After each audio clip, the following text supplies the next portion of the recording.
रुत अभी भी वैसे ही सावर के नीचे खड़ा ये सब सोच रहा था। उसे समझ में नहीं आ रहा था कि क्या हुआ है। उसने कहा, क्या मुझे एक बार आलिसा से पूछना चाहिए कि आखिर हुआ क्या था। उसने कहा, वो ही बता सकती है कि आखिर हुआ क्या था। कुछ देर में वो बाहर आता है और अपने कपड़े पहनकर ऑफिस के लिए निकल जाता है। आर्या कमरे में बैठी हुई थी। उसकी आंखों में आंसू बह जा रहे थे। ना चाहते हुए भी उसके जहां में बार बार आलिसा और रूथ का साथ होना हो रहा था। उसने खुद से कहा, कहीं मैंने कोई गलती तो नहीं की है रूथ पर भरोसा करके। उसे समझ में नहीं आ रहा था कि वो क्या करे। एक तरफ रूथ की बातें, उसका विश्वास, वहीं दूसरी ओर जो उसने देखा था। वो अपना सर पकड़कर बैठ गई। उसने खुद से कहा, मुझे खुद से ही भी पता करना होगा कि सच क्या है। ये बोलकर वो बाहर आती है और उसे वहाँ पर दादी माँ दिखती हैं। आर्या ने दादी से कहा कि वो कहाँ जा रही हैं। तो वो कहती है, अरे बेटा कुछ नहीं, मैं बहुत दिनों से ना ऑफिस नहीं गई हूँ, एक बार ऑफिस जाकर देख लूँ कि सब ठीक तो है ना। उनकी बात पर आर्या कहती है, लेकिन दादी आपको क्या ज़रूरत है, रूथ तो ऑफिस जाते ही है ना। दादी माँ मुस्कुरा कर कहती हैं, वो अपने ऑफिस जाता है। उनकी बात आर्या को समझ नहीं आती है तो वो कहती हैं, बेटा रुद्र जिस बिजनेस को संभाल रहा है वो राणावत परिवार की विरासत का नहीं है, वो उसका खुद का है। उसने खुद की ही मेहनत से ये सब बनाया है। उसका मानना है कि विरासत पर हमेशा से मेरा हक है और वो आगे जाकर तुम्हें मिलेगा, तो उसे अपना भी कुछ करना ही होगा ना। आर्या कहती, क्या मतलब दादी।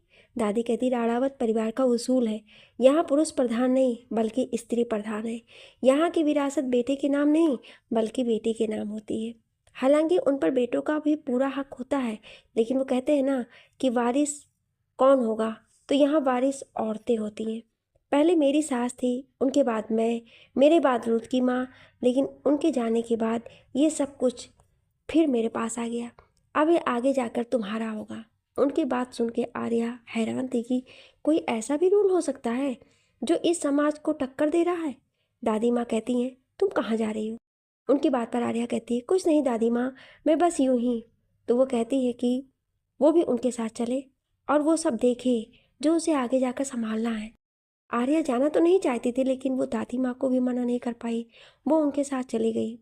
उन दोनों के जाने के बाद एक पिलर से छुप कर खड़ी आलिसा बाहर आती है और वो कहती है, नहीं नहीं, ये सब कुछ आर्या का नहीं बल्कि मेरा होगा।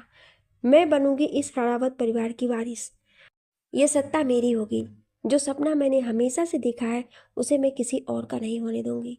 ये बोलकर वो आगे कहती है, लेकिन ये आर्या अभी भी यहाँ क्या कर रही है। इसे तो अब तक ये सब छोड़कर चले जाना चाहिए था। कहीं इसने रूथ को माफ तो नहीं कर दिया।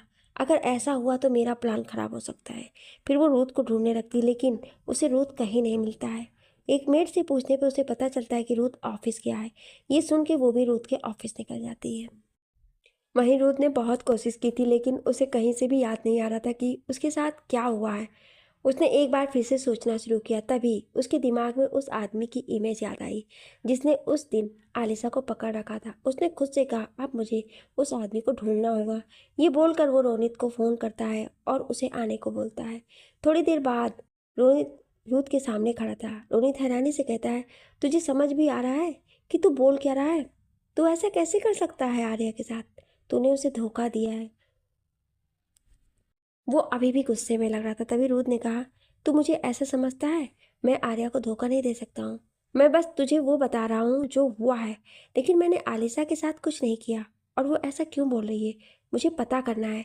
मैंने बहुत कोशिश की याद करने की, लेकिन कुछ भी नहीं याद आ रहा है।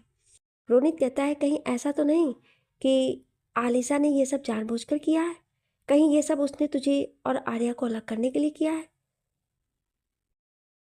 रोहित कहता है, क्या मतलब है तेरा। रोनित कहता है, देख रुत, तू भी जानता है कि आलिसा बचपन से ही तुझे पसंद करती है। तेरे मन में उसके लिए ऐसा कुछ नहीं है, लेकिन उसके तो है। और उसे जब ये पता चला था कि तू आर्या से प्यार करता है तो उसने कैसे रिएक्ट किया था। वो कितना वियर्ड बिहेव कर रही थी। यही नहीं, उसने हमेशा से खुद को तेरे वाइफ की नज़र से देखा है। और तो और ऑफिस में भी वो खुद को तेरी वाइफ ही बताई थी, जब तक कि सबकी सच ना पता चल जाए। यही नहीं, जैसा कि तूने बताया कि तू जब वहाँ गया था तो उसके साथ दो आदमी ज़बरदस्ती करने की कोशिश कर रहे थे, तो वो अचानक से कहाँ गायब हो गए। और तो और उन्होंने उसे छोड़ दिया और फिर वो तेरे साथ बिस्तर पर थी। साफ साफ दिख रहा है कि ये एक चाल है। रुद्र कहता, तेरा मतलब है कि ये सब आलिशा की चाल है, मुझे और आर्या को अलग करने के लिए? रोहित कहते, हाँ मैं इसीलिए लाया।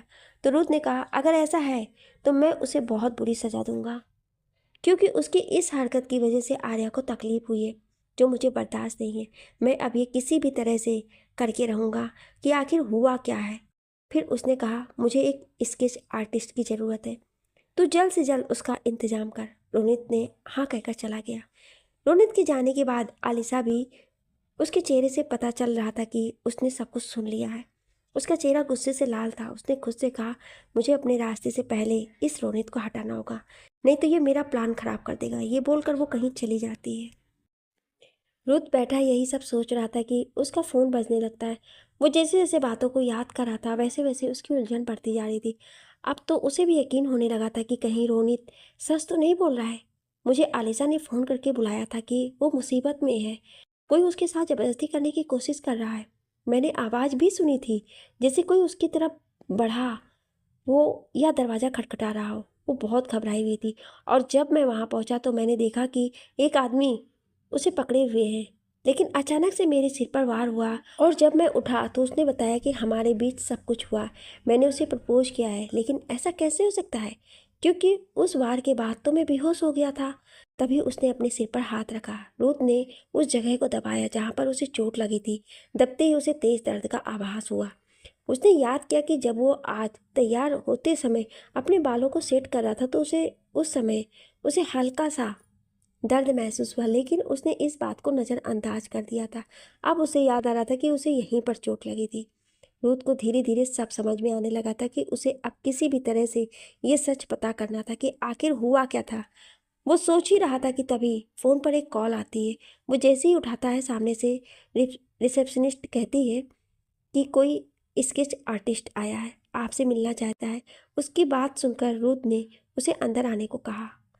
उसकी बात सुनकर रिसेप्शनिस्ट ने उसे भेज दिया। कुछ ही देर में उसके रूम में एक आदमी आया जिसकी उम्र वही 40 से 45 साल होगी। रूथ ने उसे कहा कि वो जैसे जैसा बताया उसे वैसे ही एक आदमी की तस्वीर बनवानी है। वो आदमी हाँ में सिर हिला देता है और अपने सामान को सेट करता है। थोड़ी ही देर में रूथ उसे बताने लगता है। वो अपनी आंखें बंद करके याद कर रहा था कि आखिर वो आदमी कैसा दिखता है।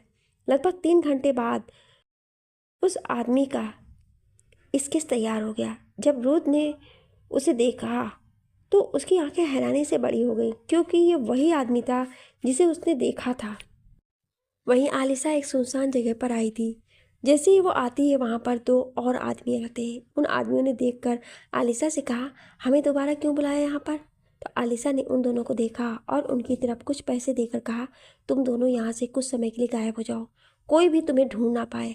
ये तुम्हें करना है।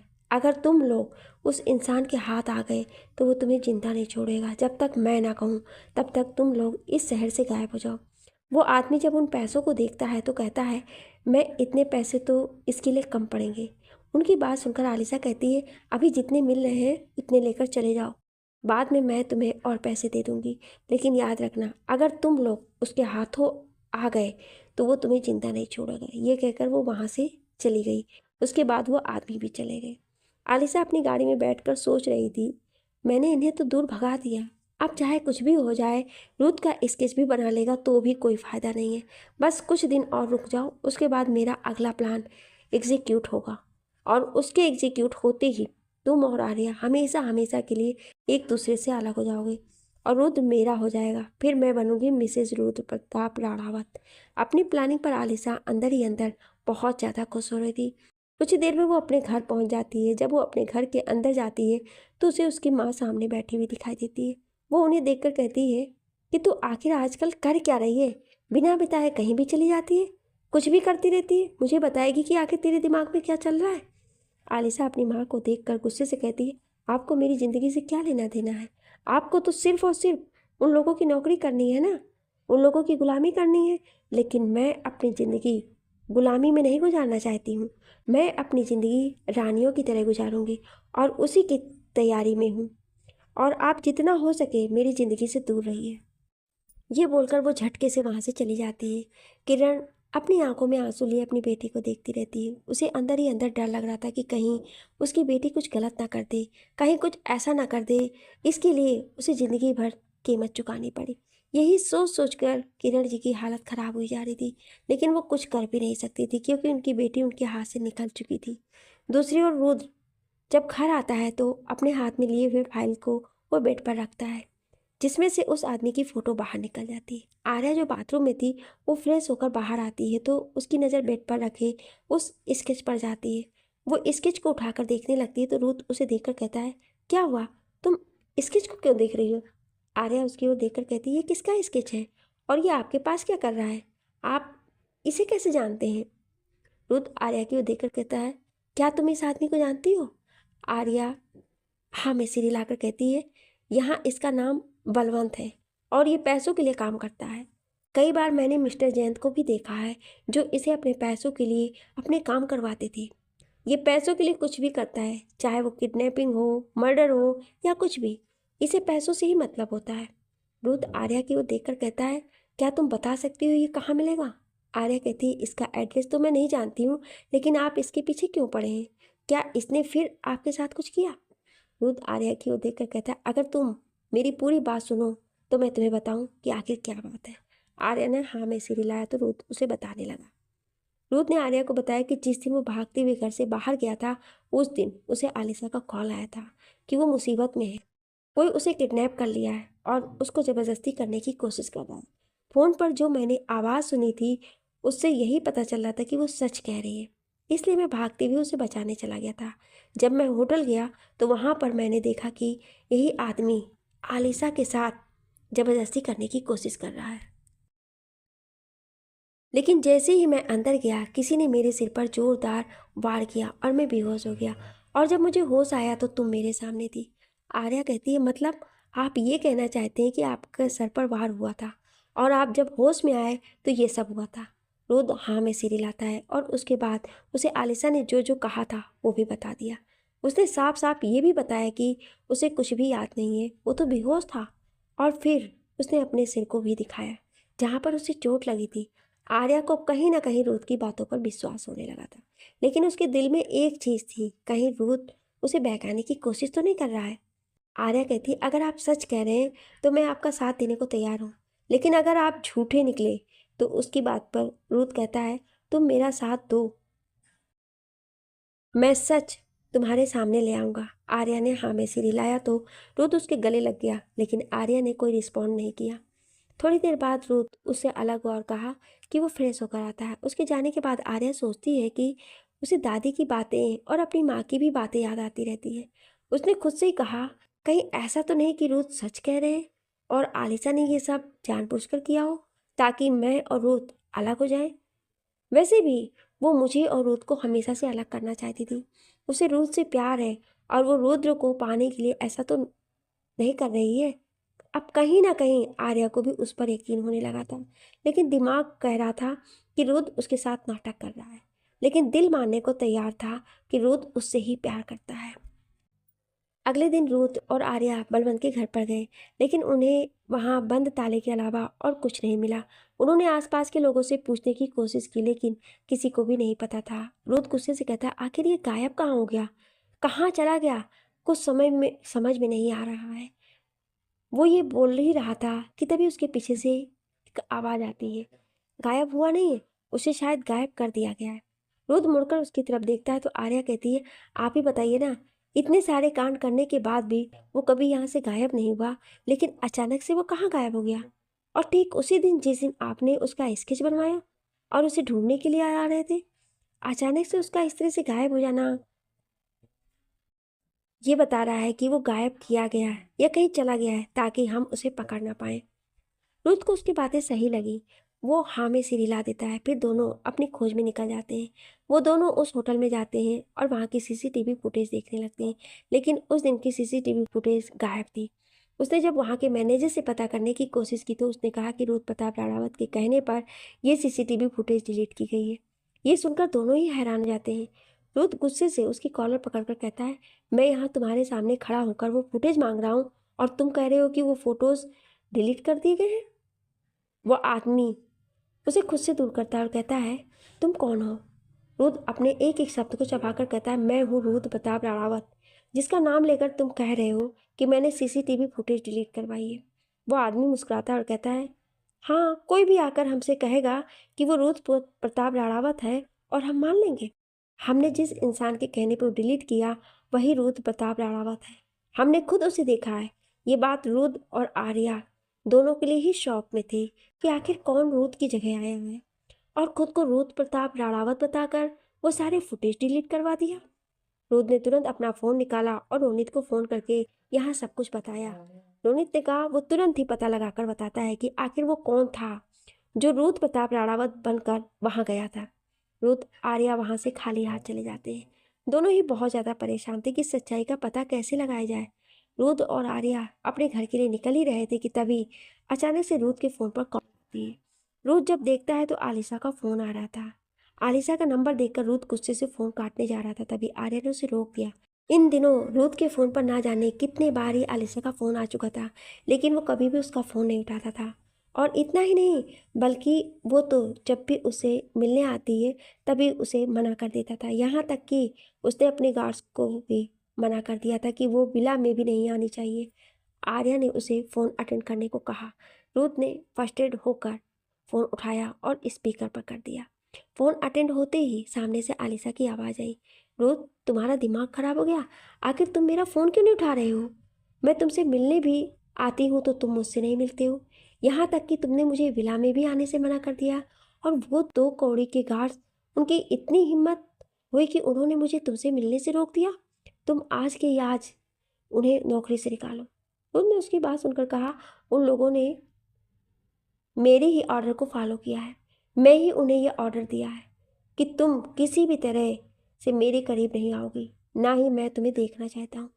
आलिशा कहती है, रुद्र तुम ऐसा कैसे कर सकते हो? तुम तो मुझसे प्यार करते हो ना, और हमने तो साथ में इतने प्यार पल भी गुजारा था, तो तुम ऐसा कैसे कर सकते हो मेरे साथ? रुद्र का गुस्सा फड़फड़ा उठा। उसने गुस्से से चीखते हुए कहा, मैंने ऐसा कुछ भी नहीं किया है। तुम अपना झूठ बंद करो। जैसे ही मुझे ये पता लग जाएगा कि मैं उस दिन कुछ भी नहीं किया था और तुम्हारा झूठ सामने आया ना, उस दिन तुम अपना शुक्र बनाओ कि मैं तुम्हारे साथ क्या करूँगा। मैं भूल जाऊँगा कि तुम उस इंसान की बेटी हो जिसे मेरी दादी माँ ने वादा किया था तुम्हारा ख्याल रखने को। समझ में आया? तुम्हें ये कहकर रुद्र गुस्से में फ़ोन काट देता है। रुद्र ने गुस्से से अपने फ़ोन को सीट पर पटक दिया था। आर्या ने उसे देखा तो उसके कंधे पर अपना हाथ रखा। रुद्र ने कुछ नहीं कहा और एक हाथ से अपना सिर पकड़ लिया। उसे समझ में नहीं आ रहा था कि वो इस आलिशा को क्या करे, लेकिन उसे इतना ज़रूर समझ में आ गया था कि आलिशा ने यह सब कुछ जानबूझकर किया है। इन सब के पीछे उसकी ही चाल है। बस उसे इन सब के लिए सबूत इकट्ठा करना होगा ताकि वो खुद को आर्या के सामने इनोसेंट प्रूव कर सके। वहीं दूसरी ओर आलिशा गुस्से से अपना फ़ोन पेट पर पटकती है और कहती है, तुम ये अच्छा नहीं कर रहे हो रुद्र, इसकी तुम्हें बहुत भारी कीमत चुकानी पड़ेगी। मैं तुम्हें तुम्हारी ज़िंदगी की सबसे बड़ी खुशी से दूर कर दूंगी। मैं तुम्हें तुम्हारी आर्या से इतनी दूर कर दूंगी कि तुम उसे देख भी नहीं पाओगे, और वो तो तुम्हारी शक्ल भी नहीं देखना चाहेगी, बस कुछ दिन। ये बोलकर वो पागलों की तरह हंसने लगती है। लेकिन उसकी ये बात उसकी माँ, जो उसके कमरे के बाहर खड़ी थी, उसने सुन ली और उसकी आंखों में आंसू आ गए। उसने खुद से ही कहा, नहीं, मैं तुझे ऐसा नहीं करने दूंगी। मैं तुझे रुद्र साहब की ज़िंदगी बर्बाद नहीं होने दूंगी। वो आर्या मैडम के साथ खुश है और मैं तुझे उनकी खुशियाँ बर्बाद करने नहीं दूंगी। ये कहकर वो घर से निकलने लगती है। वो दरवाजे तक पहुंचती तभी किसी ने उनका हाथ पकड़ लिया और उन्हें पीछे की तरफ खींच दिया। जब वो सामने देखती है तो आलिशा गुस्से से कांप रही थी। उसने कहा, तुम मेरी माँ हो ही नहीं सकती, तो अपनी बेटी का साथ देने के बजाय उन लोगों का साथ देने जा रही हो। किरण गुस्से से आलिशा की ओर देखकर कहती है, हाँ, नहीं तो तू मेरी बेटी, तू हो ही नहीं सकती मेरी बेटी। मेरी बेटी ऐसी हो ही नहीं सकती है। तू है कौन? आलिशा कहती, पागल हो गई हो, आपका दिमाग काम नहीं कर रहा है। मैं ही आपकी बेटी हूँ। किरण उसे धक्का देकर खुद से दूर करती है और कहती है, तू मेरी बेटी नहीं हो सकती है। मेरी परवरिश इतनी ख़राब नहीं हो सकती है कि मेरी औलाद किसी का घर बर्बाद करना चाहे सिर्फ और सिर्फ अपने ऐशो आराम के लिए। आलिशा कहती है, और तुम कैसी माँ हो, अपनी बेटी की ज़िंदगी बर्बाद कर रही हो। मैं अपनी ज़िंदगी में खुशियाँ चाहती हूँ, ऐशो आराम चाहती हूँ, और तुम मेरा साथ देने की जगह मुझे ही फंसाने चल रही हो। किरण गुस्से से कहती है, मैं उन्हें सब सच बता के रहूँगी। ये कहकर वो बाहर जाने लगी। तभी आलिसा गुस्से से उन्हें धक्का देती है। आगे जो आलिसा कहती है उसे सुनकर किरण की आंखें हैरानी से बड़ी हो जाती हैं। रुद्र और आर्या जब घर पहुंचते हैं तो उनके सामने किरण जी की लाश पड़ी हुई थी, जिसके पास आलिसा बैठी रो रही थी। दादी माँ उसे समझा रही थी। घर के बहुत से नौकर जो किरण जी को जानते थे वो भी नम आंखें से उनकी लाश को देखे जा रहे थे। वो दोनों अंदर आते हैं। आलिसा की नज़र जैसे ही रूथ पर पड़ती वो उठकर जाती है और उसके गले लगकर उसे लिपट कर रोने लगती है। आलिसा रूथ के गले लगे हुए कहती है, रूथ मेरा सब खत्म हो गया। रूथ मेरा इस दुनिया में मेरी माँ के सिवा कोई भी नहीं था। अब वो भी इस दुनिया से मुझे छोड़कर चली गई। अब मैं क्या करूँगी रूथ? अब मेरा कोई नहीं है। मैं इस पूरी दुनिया में अकेली हो गई रूथ। आलिसा रूथ से लिपट कर रोई जा रही थी। सभी इस नज़ारे को देख रहे थे। किसी को भी इस समय कुछ भी गलत नहीं लग रहा था, क्योंकि सभी जानते थे कि आलिसा और रूथ बचपन के दोस्त हैं और आलिसा रूथ से कितनी अटैच है ये भी सब जानते थे। इसलिए किसी को भी कोई फर्क नहीं पड़ता है। लेकिन आर्या को ना जाने क्यों उस आलिसा की बातों से एक अजीब सा डर महसूस हुआ। रूथ जो कुछ देर पहले आलिसा पर बहुत ज़्यादा गुस्सा था, क्योंकि उसे समझ में आ गया था कि आलिसा ने उसके साथ कोई ना कोई गेम खेला है, लेकिन इस समय उसने कुछ ना कहना ठीक समझा, क्योंकि माँ बाप को खोने का दर्द वो भी अच्छे से समझता था। इसलिए उसने आलिसा को इस समय दिलासा देने का फैसला किया। रूथ ने आलिसा को चुप करवाया और उसे बिठाकर पानी पिलाया। आर्या खड़ी खड़ी ये सब देख रही थी। उसे समझ में नहीं आ रहा था कि अचानक से ये सब क्या हो गया। उसने भी इस समय कुछ कहना ठीक नहीं समझा, क्योंकि उसे भी इस समय आलिसा को देखकर बुरा लग रहा था। आखिर आर्या ने भी तो अपनी माँ को खोया था, और एक माँ का एक बेटे की ज़िंदगी में क्या महत्व होता है ये वो बहुत अच्छे से जानती थी। उसे भी बुरा लग रहा था, उसकी भी आंखें नम थी। जल्दी ही किरण जी का दाह संस्कार कर दिया गया। उनकी पूरी अंतिम संस्कार की क्रिया को रूथ ने ही किया, क्योंकि वो रूथ को अपने बेटे जैसा मानती थी। दादी माँ ने उनकी पूरी अंतिम क्रिया और उसके बाद के सभी क्रियाकलापों को अपने ही मेंशन से करवाया, क्योंकि उनके लिए किरण बहुत ही महत्वपूर्ण थी। किरण जी उनकी एक विश्वास पात्र सेविका थी, जिन पर वो बहुत ही ज़्यादा विश्वास करती थी, और किरण जी भी हमेशा दादी माँ का साथ दिया करती थी। उन दोनों की अच्छी बॉन्डिंग थी। उनकी डेथ दादी माँ के लिए भी सह नहीं थी। सब हो जाने के बाद रूथ दादी माँ के पास आता है। दादी माँ कहती है, मुझे यकीन नहीं हो रहा है कि किरण इस दुनिया में नहीं रही। अगर वो सीढ़ियों से नहीं गिरती और टाइम पर हम सभी उन्हें अस्पताल ले जा कर सकते तो ऐसा नहीं होता। किरण जी सीढ़ियों पर से गिरी थी। ये सुनकर रूथ को भी बुरा लगने लगता है। तभी आलिसा रोते हुए कहती है, दादी माँ मैं रूथ को फ़ोन किया, लेकिन रूथ ने मेरा फ़ोन नहीं उठाया। अगर वो उसने फ़ोन उठा लेता तो आज माँ जिंदा होती। ये कहकर वो फिर से रोने लगती है। रूथ को भी कहीं ना कहीं बुरा लगने लगता है कि उसने अपने गुस्से की वजह से उसने आलिसा का फ़ोन नहीं उठाया, और आज किरण जी इस दुनिया में नहीं है। उसे अब अंदर ही अंदर गिल्ट होने लगा था कि शायद उसकी वजह से ही किरण जी आज जिंदा नहीं है। रूथ जब कमरे में आता है तो उसे आर्या बैठी हुई कुछ सोचते हुए दिखाई देती है। रूथ उसके पास जाकर कहता है, क्या सोच रही हो? आर्या उसकी ओर देखती है और कहती है, किरण आंटी की अचानक से डेथ हो गई, आलिसा पर क्या बीत रही होगी ना। उसकी बात पर रूथ कहता है, हाँ, किरण आंटी के सिवा उसका कोई नहीं था। उन्होंने बहुत मुश्किल से आलिसा को पाला था। दादी माँ ने बहुत कोशिश की कि आलिसा को वही सब दे जो मुझे मिला था, लेकिन वो बहुत ही खुददार थी। उन्होंने कभी भी वो सब नहीं होने दिया, लेकिन दादी माँ की जिद पर वो उसकी पढ़ाई करवाने को तैयार हो गई थी। किरण आंटी बहुत अच्छी थी। उन्होंने मुझे भी बहुत संभाला था। जब दादी बिजनेस के चलते बाहर रहती थी तो वो हमेशा मुझे संभालती थी।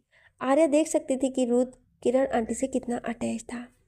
उसकी आंखों में नमी को आर्या ने पूछा तो रूथ उसके गले लग गया। कमरे के बाहर खड़ी आलिसा गुस्से से सब देख रही थी। उसने खुद से कहा, अब मेरी माँ ही तुम्हारे मेरे करीब लाएगी रूथ, तुम देखते जाओ। ये बोलकर वो अपने कमरे में चली गई, क्योंकि दादी माँ ने उसे यहाँ रहने को कहा था। आखिर वो भी मना क्यों करती, वो भी तो यही चाहती थी, इसलिए तुरंत मान गई। रात में डिनर टाइम में सभी बैठकर खाना खा रहे थे कि आलिसा ने रोना शुरू कर दिया। सभी को उसका रोना देखा नहीं जा रहा था। दादी माँ ने उसे चुप करने की कोशिश की, लेकिन वो चुप ही नहीं हुई। आलिसा ने रूथ से कहा कि वो अभी कुछ खाना नहीं चाहती है, क्या वो उसे रूम में ले जा सकते हैं। रूथ भी मान गया और उसे रूम में ले गया। आलिसा के चेहरे पर एक मिस्टीरियस मुस्कान आ गई। रूथ ने उसे ले जा करके बेड पर बिठाया और मेड ने लेकर खाना रख दिया। आलिशा ने फिर नाटक किया कि उसका मन नहीं है। उसने रूथ की ओर देखा और रोना शुरू कर दिया। उसने सोचा कि रूथ उसे खिलाएगा। तभी उसके सामने एक हाथ आता है। जब वो सामने देखती है तो हैरान हो जाती है। आलिशा के सामने आर्या बैठी थी, जो उसे खाना खिलाने के लिए अपना हाथ बढ़ाई हुई थी। उसने देखा कि रूथ साइड में खड़ा है। उसको बहुत गुस्सा आया, लेकिन उसने अपने चेहरे पर नहीं आने दिया और बिना मन के आर्या के हाथों खा लिया। उसने बहुत थोड़ा सा खाना खाया। उसके बाद उसने कहा कि उसका मन नहीं है, तो आर्या ने भी बंद कर दिया। उसके बाद जब वो दोनों जाने लगे तो आलिशा ने रूथ का हाथ पकड़ लिया। रूथ ने जब पलट कर देखा तो आलिशा ने रोते हुए कहा, रूथ प्लीज़ तुम मेरे पास रुक जाओ ना, मुझे बिल्कुल अच्छा नहीं लग रहा है। बाबा की बहुत याद आ रही है। प्लीज़ रूथ, तुम रहोगे तो थोड़ा मुझे अच्छा लगेगा। रूथ को ना चाहते हुए भी आलिशा के साथ रुकना ही पड़ा। आर्या उस कमरे से चली गई। आलिशा ने आर्या को जाते हुए देखा और एक जहरीली मुस्कान के साथ खुद से कहा, अभी तो ये शुरुआत है। देखते जाओ रूथ को मैं कैसे अपने करीब लाती हूँ, तुमसे हमेशा के लिए दूर करती हूँ। रूथ आलिशा के बेड के साइड में एक चेयर लगाकर बैठ गया। उससे कहा कि वो सो जाए। आलिशा ने उसका हाथ पकड़ा और अपनी आंखें बंद कर ली। आलिशा मन ही मन में बहुत मुस्कुरा रही थी। तभी उसके कानों में आर्या की आवाज़ आती है। आलिशा अपनी आंखें खोलती है तो उसके सामने आर्या एक प्लेट खाना लेकर खड़ी थी। आलिशा कुछ कहती उसके पहले आर्या ने कहा, वो रूथ ने भी कुछ नहीं खाया है, इसलिए मैं उसके लिए खाना लेकर आई थी। कुछ देर बाद आलिशा अपने बेड पर बैठे गुस्से से सामने का नज़ारा घूर रही थी, क्योंकि उसके सामने सोफे पर आर्या और रूथ एक दूसरे के पास बैठे थे और रूथ अपने हाथों से आर्या को खिला रहा था। आर्या अपने हाथों से रूथ को खिला रही थी। उन दोनों ने इस वक्त आलिशा को पूरी तरह से इग्नोर कर दिया था। आलिशा के अंदर की जलन बढ़ती जा रही थी। उसके हाथ की मुट्ठियां इतनी जोर से कस गई थी कि उसका नाखून खुद उसके हाथों में धंस रहा था। अगली सुबह जब आलिशा की नींद खुलती है तो सामने का नज़ारा देखकर उसके चेहरे गुस्से से लाल हो जाता है, क्योंकि सामने सोफे पर रूथ और आर्या दोनों बैठे बैठे सो रहे थे। रूथ ने आर्या को अपनी बाहों में समेट रखा था। रूथ का आर्या के इतने करीब होना और उसे इतना प्यार से ट्रीट करना आलिशा के बर्दाश्त से बाहर जा रहा था। उसने कहा, अब मुझे जल्दी ही कुछ करना होगा, नहीं तो यह आर्या मेरा प्लान खराब कर देगी। ये बोलकर वो बेड से उठती है और जानबूझकर साइड टेबल से आवाज़ गिरा देती है, जिसकी आवाज़ से रूथ और आर्या की नींद खुल जाती है। वो दोनों जब आलिशा की ओर देखती हैं तो वो मासूम सा चेहरा बनाकर कहती है, ओह सॉरी, मेरा हाथ गलती से लग गया और तुम दोनों की नींद खुल गई। रुत कहता है, कोई नहीं, हम भी चलते हैं, तुम फ्रेश हो जाओ। ये बोलकर वो आर्या के साथ चला जाता है। रुत तो शांत था, लेकिन आर्या के चेहरे को देखकर लग रहा था कि वो कुछ सोच रही है, लेकिन क्या, ये तो आने वाला समय ही बताएगा। जब दोनों रूम में आते हैं तो रूथ तैयार होकर ऑफिस के लिए निकल जाता है। वो आर्या को भी ले जाना चाहता था, लेकिन आर्या ने जाने से मना कर दिया, ये कहकर कि उसे दादी माँ के साथ कुछ काम है। रूथ ने भी ज़्यादा ध्यान नहीं दिया और कमरे से ऑफिस के लिए निकल गया। जब रूथ नीचे आया तो उसे आलिशा दिखी, जो हॉल में उदास बैठी हुई थी। रूथ ने उसे देखा और जाने लगा कि आलिशा की आवाज़ आई। उसकी आवाज़ पर रूथ ने कहा, क्या हुआ आलिशा? तो आलिशा ने कहा, रूथ, मुझे ना बैंक से फ़ोन आया था, वो माँ के कुछ सेविंग्स हैं जो वो मुझे हैंड ओवर करना चाहते हैं, क्या तुम मुझे ले चलोगे? उसकी बात पर रूथ कहता है, ठीक है, लेकिन अभी नहीं, आज मेरी एक इम्पॉर्टेंट मीटिंग है, मैं फ्री होकर के ले चलूँगा। ये बोल वो चला जाता है। उसके जाने के बाद आलिशा, जो अब तक दुखी और मासूम चेहरा बनाए हुई थी, वो अपने चेहरे के भाव बदल लेती है।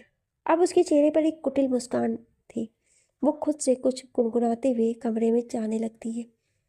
वहीं पिलर के पीछे आर्या छिपी थी, ये सब देख लिया। उसने खुद से कहा, मतलब ये सब इसकी चाल है रूथ को फंसाने की। ये अपनी माँ की मौत का बहाना करके रूथ को अपने करीब करना चाहती है, लेकिन मैं ये नहीं होने दूंगी आलिशा। ये बोलकर वो अपने कमरे में जाकर रोनित और रिद्धि से कुछ बात करके कुछ ही देर में वो भी निकल जाती है।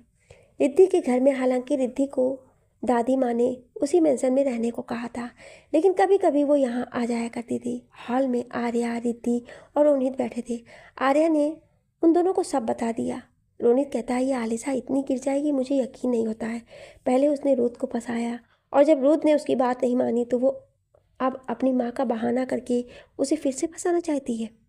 आर्या ने हाँ में सिर हिलाया और आगे कहा, हमें जल्द से जल्द कुछ करना होगा। रोनित, तुम जल्दी से उस आदमी को ढूंढो, हमें अब किसी भी कीमत पर आलिशा का सच बाहर लाना है। ये बोलकर उन सभी ने कुछ प्लान बनाया और घर के लिए निकल गए। रूथ जब घर आया तो आलिशा हॉल में तैयार बैठी थी। उसने रूथ को देखकर कहा, रूथ तुम आ गए, चलो। आलिशा ने ये भी नहीं देखा कि रुद्र कितना थका हुआ है, लेकिन रुद्र ने भी कुछ नहीं कहा। और जैसे ही वो जाने को हुआ कि उनके कानों में रोनित की आवाज़ आई। आलिशा ने देखा कि रोनित और रिद्धि के साथ आर्या भी खड़ी है। वो रुद्र के करीब जाकर खड़ी हो गई। यह आर्या ने देख लिया। रोनित ने कहा, तू कहाँ जा रहा है? रुद्र ने उसे बताया कि आलिशा को बैंक में कुछ काम है, वहीं जा रहा हूँ। रोनित ने कहा कि ये तो अच्छा है, मैं और रिद्धि भी जा रहे हैं। एक काम करो आलिशा, तुम हमारे साथ चलो। और वैसे भी देखो ना, रुद्र कितना थका हुआ लग रहा है। आलिशा कुछ कहती कि रुद्र ने कहा, हाँ ये सही रहेगा, मैं सच में काफ़ी थका हुआ हूँ। आलिशा कुछ नहीं कह पाती है। तभी आर्या रुद्र को कहती है, तुम कमरे में चलो और फ्रेश होकर रेस्ट कर लो। रात में भी तुम सही से सो नहीं पाए थे और सुबह सुबह मीटिंग, अब चलो। रुद्र बिना किसी ना नुकुर के आर्या के साथ चला गया। आलिशा को मन मारकर रोनित और रिद्धि के साथ जाना पड़ा। गाड़ी में दोनों आलिशा को परेशान करने के लिए आपस में रुद्र और आर्या की बात कर रहे थे कि उन दोनों में कितना प्यार है, दोनों साथ में कितने अच्छे लगते हैं। जैसे जैसे आलिशा ये सब सुन रही थी, उसका गुस्सा बढ़ते जा रहा था। वो खुद से कहती, बहुत जल्दी मैं तुम दोनों को भी सबक सिखाऊंगी। ये बोलकर वो गुस्से से बैठी रहती है और वो दोनों अपने काम में लगे थे। शाम के समय रुद्र और आर्या दादी माँ के साथ हॉल में बैठे थे। तभी आलिशा उनके पास आ रही थी। अचानक से वो बेहोश होकर गिर गई। सभी उसके पास पहुंचे। रुद्र ने उसे उसके कमरे में सुलाया। जल्दी ही डॉक्टर भी आ गई। सब बाहर बैठे डॉक्टर के बाहर आने का इंतजार कर रहे थे। जैसे ही वो बाहर आती है, रुद्र पूछता है कि क्या हुआ। डॉक्टर कुछ ऐसा बताती है जिसे सुनकर सभी शॉक्ड हो जाते हैं। डॉक्टर ने कहा कि आलिशा प्रेग्नेंट है। ये सुनकर सभी को एक झटका लगा। उसके बाद जब वो सब अंदर गए तो आलिशा बेड से उठकर तुरंत रुद्र के गले लग गई। उसने उससे कहा, मैं बहुत खुश हूँ Rudra, I am so happy. Rudra अभी तक इस शौक से बाहर नहीं आया था और वो आलिशा की बात सुनकर कुछ बोल नहीं पाया। लेकिन तभी उसने खुद से आलिशा को दूर किया और कहा, क्या बकवास है, ये मेरा बच्चा हो ही नहीं सकता। उसकी ये बात सुनकर आलिशा कहती है, रुद्र तुम क्या कह रहे हो, तुम ऐसा कैसे कर सकते हो, ये तुम्हारा बच्चा है। तुम भूल कर उस रात हम दोनों साथ थे, तुम ऐसा कैसे कह सकते हो। रुद्र ये हमारा बच्चा है, हमारे प्यार की निशानी है। अब तो मान जाओ कि तुम मुझसे प्यार करते हो। तुम ऐसा कैसे कर सकते हो मेरे साथ। मैं जानती हूँ कि तुम दादी माँ के प्रेशर में आकर इसके साथ आर्या को पॉइंट करके रह रहे हो, लेकिन अब तो प्लीज़ रियलिटी बता दो सबको कि तुम मुझसे प्यार करते हो, मेरे साथ रहना चाहते हो। इसके साथ रहना सिर्फ तुम्हारी एक मजबूरी है। क्या तुम अपने बच्चों के लिए भी स्टैंड नहीं लोगे। रुद्र ने गुस्से से कहा, अपनी बकवास बंद करो। मैं पहले भी कह चुका हूँ कि मैं सिर्फ और सिर्फ आर्या से प्यार करता हूँ और सिर्फ उसका हूँ। तुम्हारे और मेरे बीच ऐसा कुछ भी नहीं हुआ था। मुझे अपने आप पर पूरा भरोसा है। मैं कभी भी कितने भी नशे में हूँ, लेकिन मैं ऐसी गलती नहीं कर सकता। अपना ये झूठ बोलना बंद करो। उसकी बात सुनकर आलिशा ने रोना स्टार्ट कर दिया और बोलने लगी, रुद्र तुम मेरे साथ ऐसा क्यों कर रहे हो। मेरी माँ मुझे छोड़कर चली गई, मेरा इस दुनिया में अब कोई नहीं रहा, लेकिन तुम ऐसा क्यों कर रहे हो। अब तो हमारे प्यार की निशानी इस दुनिया में आने वाली है। मैं हमारे बच्चे से प्रेग्नेंट हूँ। तुम क्यों नहीं मान रहे हो, क्यों ऐसा कह रहे हो। रुद्र कुछ बोलने को हुआ, तभी उसके कानों में आर्या की चीखने की आवाज़ आई, दादी माँ। रुद्र ने पीछे पलट कर देखा तो उसकी दादी बेहोश हो गई थी। आर्या उन्हें संभालते हुए बोली। रुद्र तुरंत अपनी दादी माँ के पास पहुंचा और उन्हें उठाने लगा, लेकिन वो होश में नहीं आ रही थी। रुद्र ने तुरंत अपनी गोद में लिया और भागने लगा। आर्या भी उसके पीछे पीछे चली गई। अब तक रिद्धि और रोनित भी पहुंच चुके थे। उन्होंने भी जब दादी माँ को ऐसी हालत में देखा तो वो भी उसके साथ अस्पताल के लिए निकल गए। उनके जाने के बाद आलिशा के चेहरे पर एक कुटिल मुस्कान आ गई। उसने अपने चेहरे के आंसुओं को पोंछते हुए कहा, अभी तो ये शुरुआत है, आगे आगे देखते जाओ होता है क्या। फिर वो अपने चेहरे पर फिर से मासूमियत का नकाब ओढ़ते हुए दादी माँ का नाम लेते हुए पीछे पीछे जाने लगी। जब तक वो बाहर पहुंची तब तक रुद्र, आर्या, रोनित, रिद्धि जा चुके थे। उसने गुस्से से पैर पटकते हुए कहा, ये लोग मुझे छोड़कर चले गए। फिर वो दूसरी कार से वहां उनके पीछे पीछे हॉस्पिटल के लिए निकल गई। अस्पताल में रुद्र, आर्या परेशान से बाहर बैठे थे। रिद्धि और रोनित भी उनके साथ खड़े थे। सभी दादी माँ को लेकर बहुत परेशान थे। तभी आलिशा भी वहाँ पहुँच गई। आलिशा को देखकर रिद्धि का गुस्सा उसमें फूट पड़ा। उसके पास जाकर कहती है, तुम्हारी हिम्मत कैसी हुई यहाँ आने की। इतना सब तमाशा करके तुम यहाँ पर देखने आई हो कि क्या होगा। चली क्यों नहीं जाती तुम यहाँ से। आलिशा ने उसे देखकर कहा, तुम होती कौन हो मुझे यहाँ से बाहर करने वाली। तुम 2 कौड़ी की लड़की, तुम्हारी हिम्मत कैसे हुई मुझसे ऐसी बात करने की? जानती नहीं हो मैं कौन हूँ? रिद्धि ने उसकी बात पर उसे ऊपर से नीचे देखा और कहा, हाँ जानती हूँ, एक गिरी हुई लड़की जो एक शादीशुदा इंसान के पीछे पड़ी हुई है और अब ये नाटक कर रही है कि उसके पेट में जो बच्चा है वो उसका है। हम सभी जानते हैं कि रुद्र ऐसा कभी नहीं कर सकता है, ये सब तुम्हारा कोई प्लान है। आलिशा का गुस्से से चेहरा लाल हो गया। उसने कहा, तुम्हारी हिम्मत कैसी हुई ये सब कहने की? ये कहकर वो रिद्धि पर हाथ उठाने को ही हुई, लेकिन उससे पहले कि रुद्र ने उसका हाथ पकड़ लिया, उससे कहा, तुम अभी के अभी यहाँ से चली जाओ। मुझे इस समय यहाँ कोई बवाल नहीं चाहिए। मेरी दादी माँ की तबीयत ठीक नहीं है और इन सब की जिम्मेदार तुम हो। शुक्र मनाओ अगर मेरी दादी को कुछ ना हो, नहीं तो मैं तुम्हें जिंदा नहीं छोड़ूंगा। अभी के अभी यहाँ से निकल जाओ, आउट। आलिशा रुद्र की बात सुनकर अपनी आंखों में आंसू लेकर वहाँ से चली गई। उसके जाने के बाद रुद्र ने अपना सिर पकड़ लिया। उसे समझ में नहीं आ रहा था कि वो क्या करे। अभी तक वो पुरानी चीज़ों को ही नहीं सुलझा पाया था, ऊपर से एक नई मुसीबत आ गई। उसे समझ में नहीं आ रहा था कि वो क्या करे। उसे खुद पर पूरा विश्वास था कि उसने आलिशा के साथ कुछ भी नहीं किया है, लेकिन ये प्रेगनेंसी कहाँ से आ गई, उसे समझ में नहीं आ रहा था। लगभग 1 घंटे बाद डॉक्टर बाहर आए। डॉक्टर को देखकर रुद्र और आर्या के साथ रोनित और रिद्धि भी उनके सामने जाकर दादी माँ के बारे में पूछने लगे। डॉक्टर ने उन्हें देखकर कहा, उन्हें हार्ट अटैक आया था, लेकिन अभी वो खतरे से बाहर हैं। थोड़ी देर बाद आप लोग उनसे मिल सकते हैं। ये कहकर डॉक्टर वहाँ से चले गए। दादी माँ अब ठीक है, ये सुनकर सभी ने चैन की सांस ली। आर्या थोड़ी देर बाद दादी के वार्ड में गई। आर्या को देखकर दादी की आंखों में आंसू की कुछ बूंदें लुढ़क गई। आर्या तुरंत उनके पास पहुंचती है और उनके आंसुओं को पोंछ कर कहती है, प्लीज़ दादी माँ आप मत रोइए। दादी माँ आर्या को देख रही होती हैं, तभी उनकी नज़र रुद्र पर पड़ती है जो अंदर आ रहा था। रुद्र को देखकर उन्होंने अपनी नज़रें फेर ली और कहा, इसे कह दो मेरी नज़रों से दूर चला जाए। रुद्र कुछ कहने को हुआ, लेकिन आर्या ने उसे सिर हिलाकर कुछ इशारा किया, जिसके बाद वो कमरे से निकलकर चला गया। बाहर आकर वो एक गार्डन एरिया में गया। वहां जाकर उसने गुस्से से एक बेंच पर जोरदार लात मारी। इसने लात इतनी जोर से मारी थी कि वो लकड़ी का बेंच टूट गया। उसने खुद से कहा, समझ में नहीं आ रहा है कि ये क्या हो रहा है। पहले आलिशा का वो झूठ, उस पर से उसकी प्रेगनेंसी, आखिर कहाँ से कुछ छूट रहा है। मैं खुद पर इतना विश्वास कर सकता हूँ कि मैं कुछ नहीं किया, लेकिन ये प्रेगनेंसी कैसे हो गई। उसे कुछ भी समझ में नहीं आ रहा था। सब कुछ उसके सर के ऊपर से जा रहा था। कुछ दूरी पे वो जाकर एक दूसरे बेंच पर बैठ गया और अपना सर पकड़कर वहीं बैठा रहा काफ़ी देर तक। वार्ड के अंदर आर्या दादी माँ के पास बैठी हुई थी। आर्या को देखकर दादी माँ ने कहा, मुझे माफ़ कर दे मेरी बच्ची। मुझे समझ में नहीं आ रहा है कि मेरे संस्कारों में कहाँ से गलती हो गई कि रुद्र ऐसा कर रहा है।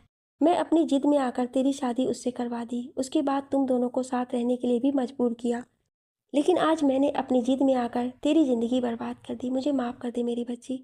आर्या ने आगे बढ़कर दादी माँ को हाथ पकड़ लिया और कहा, नहीं दादी माँ, आपकी इसमें कोई गलती नहीं है। जो कुछ भी हो रहा है वो क्यों हो रहा है, कैसे हो रहा है, ये सब तो मुझे भी अभी समझ में नहीं आ रहा है, लेकिन मैं इतना जानती हूँ कि रुद्र मेरे साथ कभी गलत नहीं कर सकता है। उनका प्यार मेरे लिए झूठ नहीं है और इसके लिए मैं आपके सामने जीती जागती सबूत खड़ी हूँ। आप प्लीज़ रुद्र पर विश्वास कीजिए। रुद्र का नाम सुनकर दादी माँ ने कहा, मुझे उसकी शक्ल भी नहीं देखनी है, ना ही उसका नाम सुनना है। मैं उससे कोई मतलब नहीं रखना चाहती। आर्या ने दादी माँ से कहा, दादी माँ प्लीज़ आप शांत हो जाइए, अभी आपको आराम की ज़रूरत है। ये कहकर वो उन्हें धीरे धीरे सुलाने लगी। दवाइयों का असर से थोड़ी देर में दादी माँ सो गई। आर्या जैसे ही वार्ड से बाहर आती है, उसे सामने से एक डॉक्टर आई हुई दिखाई देती है। जब डॉक्टर की नज़र आर्या पर पड़ती है तो उसके पास चली जाती है। वो कहती है, अरे मिसेज राणावत, आप आ गई। मैं आपका इंतज़ार कर रही थी, आप कल शाम को ही आने वाली थी, आप आई नहीं। उसके बाद जो डॉक्टर ने कहा उसे सुनकर आर्या शॉक हो गई। आखिर ऐसा क्या कहा डॉक्टर ने, जानने के लिए सुनिए अगले भाग में। Thank you.